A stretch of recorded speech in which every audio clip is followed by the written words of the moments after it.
Shirley, and what the announcement just said, well, I really mean it. I'm here to talk about your problems and your concerns. Anything goes, so let's not be shy, because you're among friends. Dolly Parton plays an amateur radio talk show psychologist in Straight Talk, a new comedy that's one of 5 new films we'll be reviewing this week on Siskel and Ebert.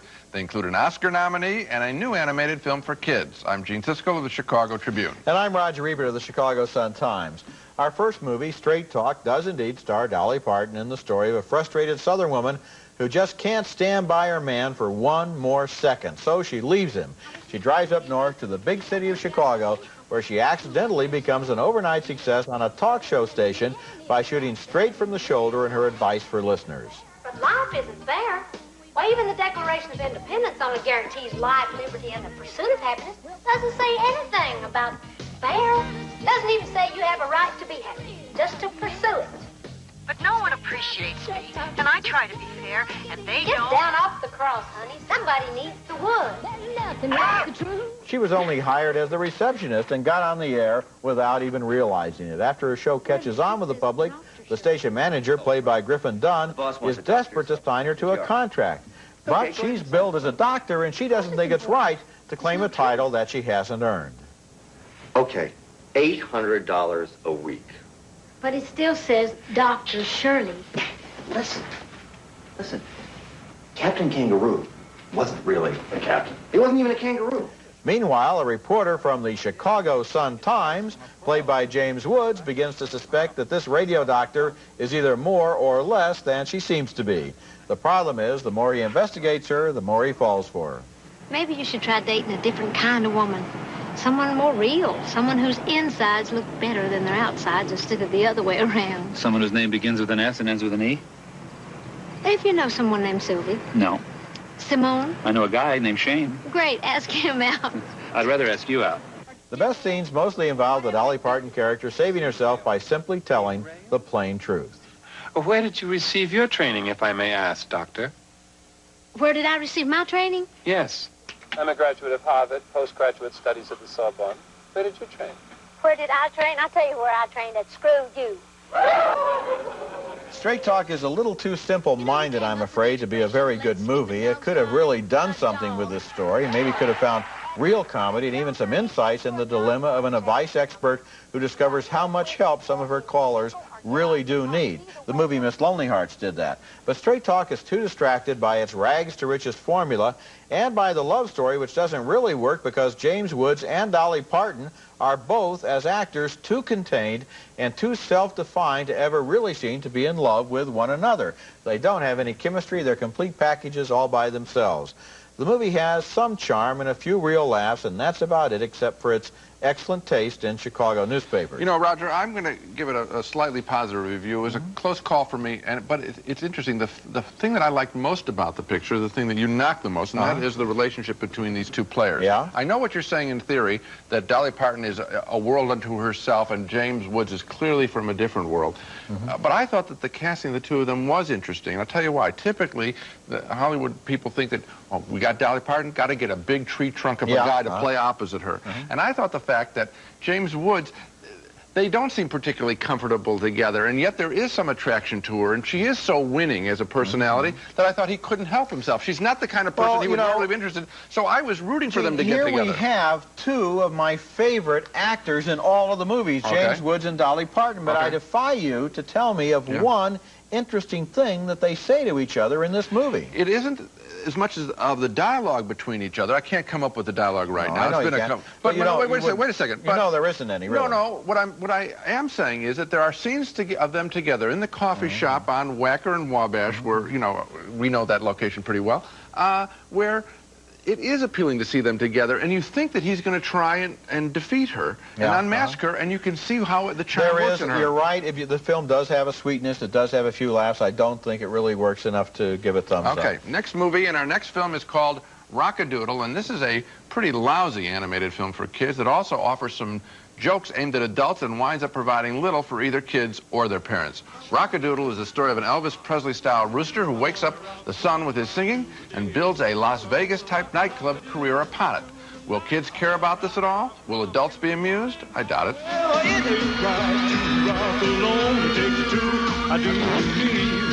I'm gonna rock-a-doodle-doodle to you, like you rock-a-doodle-doodle to me. I'm gonna rock-a-doodle-doodle to you, like you rock-a-doodle-doodle to me. Part of the story involves the barnyard animal friends of the rooster named Chanticleer trying to bring him back to the farm to bring up the sun again and dry out a flood.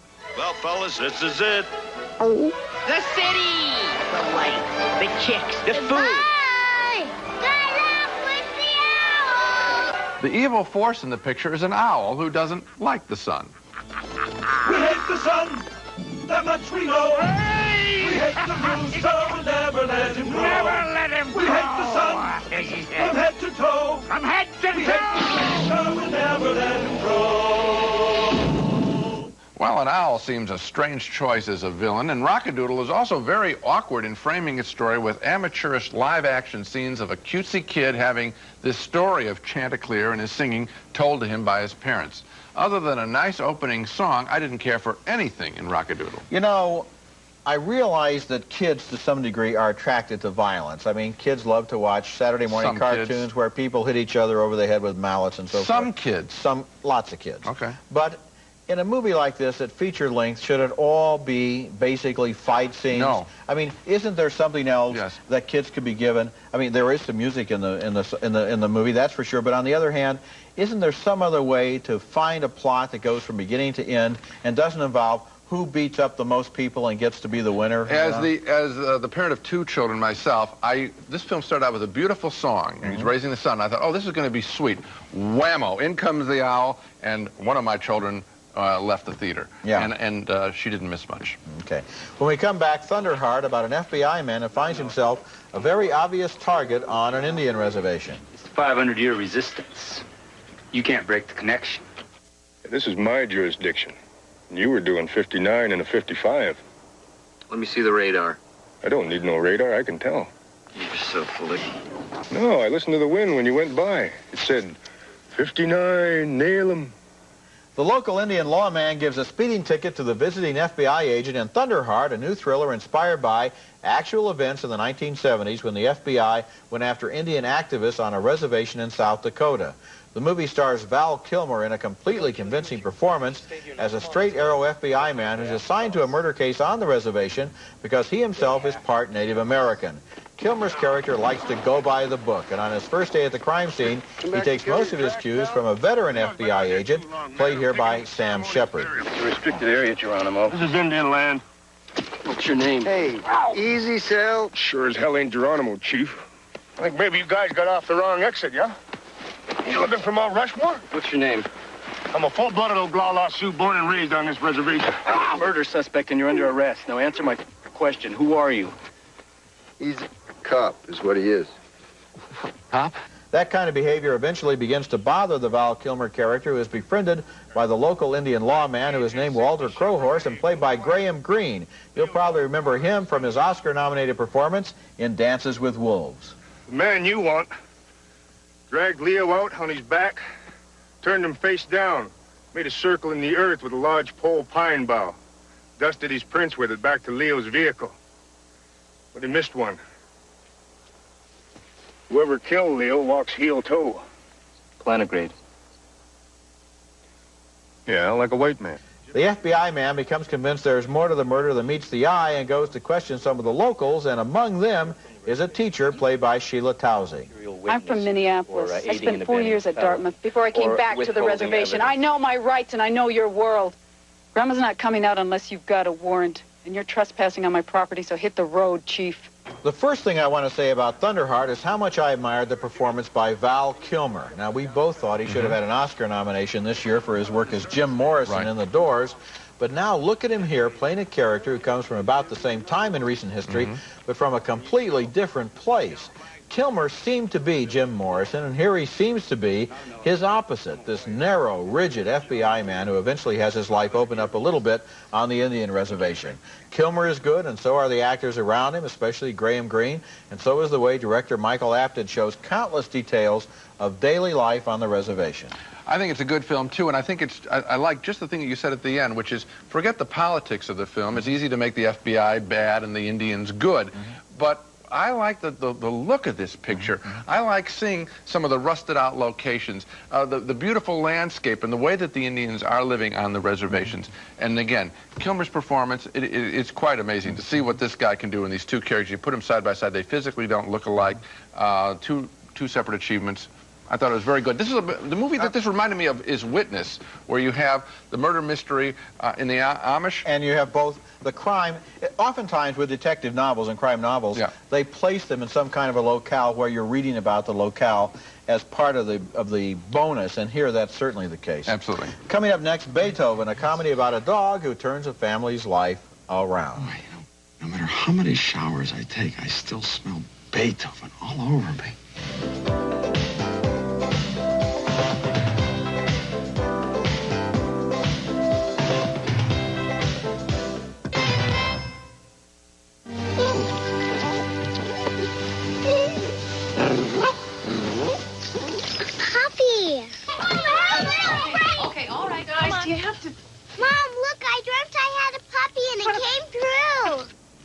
Our next film is an entertaining kids comedy called Beethoven, involving a cute dog, cute kids, and some very funny parents. The funniest parent is played by Charles Grodin, a wonderful comic actor.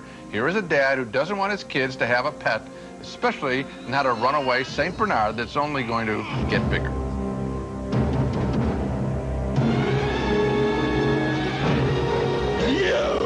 Well, naturally, the kids prevail. The puppy is named Beethoven, and the dog loves Charles Grodin. Here it tries to save him from signing a business contract with a couple of shady characters. And he's about to sign. Just standard stuff, really. It's just the main thing. Louis, get out of here, you mutt. I pitched in college.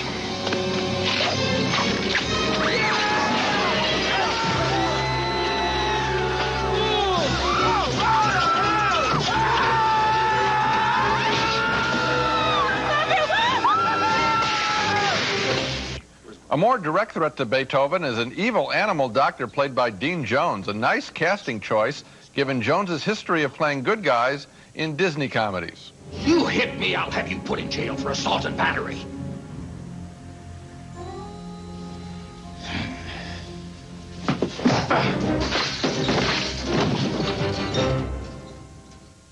Whoa! Dad! Honey. Some of the comic moments in Beethoven are predictable, but they're still funny, principally because of Grodin and his wife in the film, freshly played by newcomer Bonnie Hunt.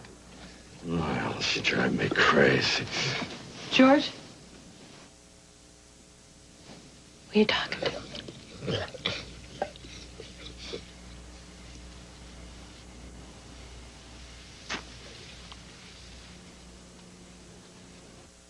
Beethoven is a winning comedy because of the cute dog and the good casting. You have seen these situations before. 101 Dalmatians has lots of them, and it's a better film. But I did enjoy Beethoven nonetheless and recommend it for young audiences and for their parents. Well, my problem was I'm not a young audience and I'm not a parent. And, you know, we usually don't say who we think will enjoy the film, but I agree with you. Kids will probably like this movie. They'll like the dog. They'll like the kids in the film. They'll like the adventures that Beethoven is going through. You mean you like Charles Grodin? I like Charles Grodin. I've liked him a lot more in other films that gave him a little bit more to do. And as I sat there, I was almost looking at it with two minds, because I found it very predictable and very much by the numbers. And yet at the same time, I thought, if I hadn't seen that very many movies, and if I were 8 or 9 or 10 years old, I'd probably really enjoy it. So that's the call I have to make. It's not for me. And it really wasn't for you either. It was for that young audience and their kids that you're talking about. Well, I didn't make a distinction here. I mean, I enjoyed it. I'm not saying here that My kids enjoyed it. I'm saying I enjoyed it. Okay. And I like the casting. The casting of Dean Jones is smart. Now, that isn't done for little kids. No. That's done for people like us who know the joke that's being played. Okay, when we come back, one of this year's Oscar nominees for Best Foreign Film, Raise the Red Lantern. One of the most visually beautiful films I've seen this year has been nominated for an Academy Award as Best Foreign Film. It's from China. It's named Raise the Red Lantern, and it was directed by China's best-known filmmaker, Zhang Yimou, who also directed last year's Oscar nominee, Judo. Once again, his subject is the relationship between a young woman and a rich older man who has essentially purchased her with his economic power. The movie takes place inside the house of the rich old man, who has 4 wives, and the title comes from the fact that every evening a servant raises a red lantern in front of the quarters of the wife that the man plans to spend the night with.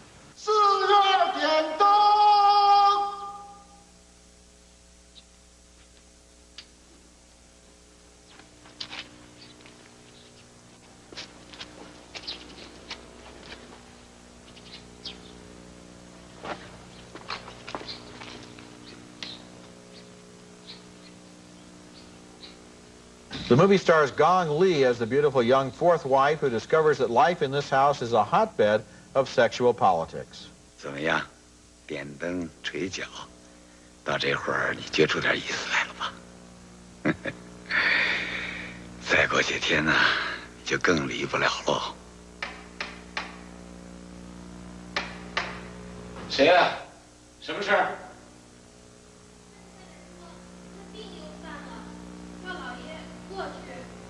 三姐又叫你了，你该过去了。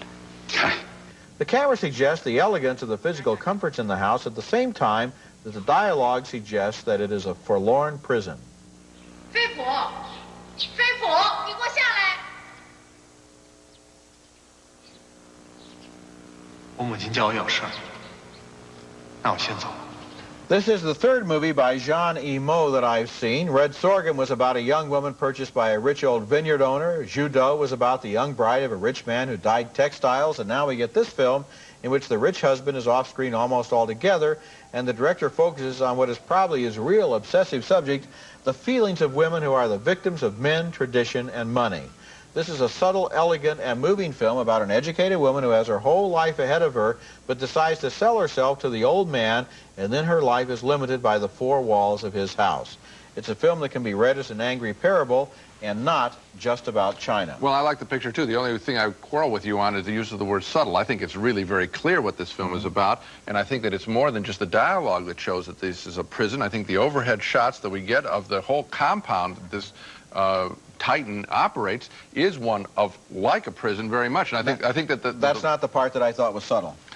Okay. I thought the part that was subtle had to do with the fact that the 4 women, first of all, they all hate the man, and yet they all pretend they like him in order to get one up on each other, and then their servants are also part of the game, and the doctor who comes in is giving some of them medical excuses and so forth, and the jockeying that goes on, I think, is very quiet and interesting. Well, I think that this is typically what happens when you enslave people, is that they become their own worst enemies, and they accept the order, and then they bicker among themselves to be a better slave than a worse slave, and it's a terrible trap that these people are in. I think the film shows it quite clearly, and I'm sure it's an explosive film in China. Okay, coming up next, our video pick of the week, another but very different drama about contemporary Native Americans. If Thunderheart and its contemporary Indian story has any appeal for you, then you might be interested in another good, similar film available on home video. It's Powwow Highway, the 1989 drama about a couple of contemporary Cheyenne Indians, one an activist, the other a lout, who struggled to break the activist's sister out of jail. I'm concerned with your appearance. If you want to be a warrior, you got to dress right. That's an essential part of the ritual. I got no bird for buckskin. Huh? That's Cheyenne? I got no bird for buckskin. That's A. Martinez and Gary Farmer as the Indians, and director Jonathan Wax made good use of Native Americans in his cast. I think there's a good reason why films like Powwow Highway and Thunderheart work so well. They have plenty of naturally intriguing visuals, the contrast between the way Indians traditionally have been portrayed in the movies and the rough, sometimes rusted-out reservations of today. Powwow Highway is available on tape, and I do recommend renting it. Now let's recap the movies we reviewed on the show. A split decision on Straight Talk, the Dolly Parton-James Woods romantic comedy. Roger didn't think there was much chemistry between the stars. I did. I like the offbeat casting. 2 thumbs down, way down for the violent and depressing animated picture Rock-a-Doodle. 2 thumbs up for Thunderheart, the murder mystery set on an Indian reservation, featuring another strong performance by Val Kilmer. A split vote on Beethoven, the kitty dog comedy. Roger voted thumbs down, but admitted it might be fun for children.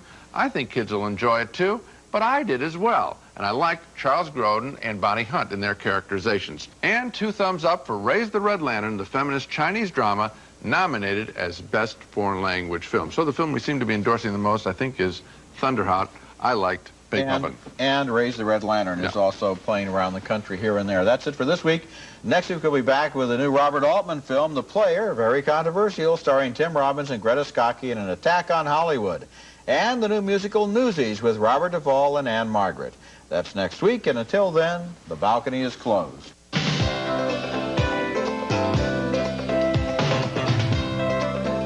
Stork Chocolate Reason. If you like chocolate, then you'll love Reason. Extra chewy chocolate caramels covered with a rich chocolate coating. Crisp, clean, very masculine. Wear it and be victorious. Adidas, aftershave and cologne, the essence of sports. No nonsense pantyhose, as beautifully put together as the women who wear them. No nonsense. Shower yourself with a new sensation, new refreshing Shield. Experience its unique skin-vigorating formula and feel the blast of pure refreshment.